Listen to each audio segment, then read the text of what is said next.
Hands covered with red ochre. Descended on the Supreme Court in NSW to scrawl messages of anger and disgust on the glass facade after the man who ran over Aboriginal boy Elijah Doughty in the goldfields was acquitted of manslaughter.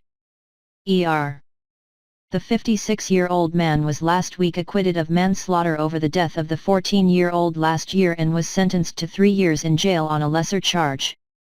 Placard-carrying protesters held a tense rally in Sydney on Monday afternoon, with one activist throwing red ochre on the steps of the courthouse. "This is the blood of Aboriginal people. Don't wait for this to be your children's," a protester screamed, as she listed the names of Aboriginal people who had died in custody. "The blood is on the Commonwealth."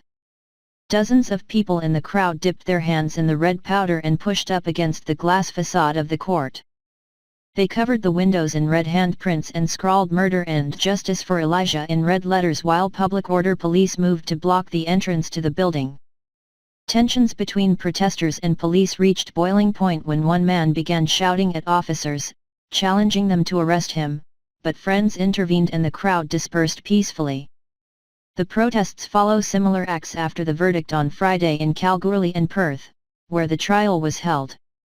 The man who killed Elijah admitted to dangerous driving occasioning death after he hit the teen with his ute while chasing the boy, who had stolen his motorcycle. He testified he hit Elijah because the motorbike veered in front of his car and was unable to avoid the collision. The Supreme Court jury deliberated for 6 hours before finding the man, whose identity is suppressed, guilty of the lesser charge. Maine Wyatt, a Kalgoorlie resident and relative of Elijah, said there were inconsistencies in the justice system. "Let's not get this twisted. It wasn't manslaughter. It was murder," he told the crowd on Monday. "Not manslaughter, not reckless driving. You're treating us like we're animals."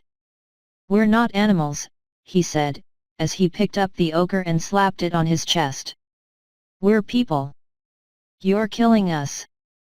Similar rallies and vigils are being held around the country this week.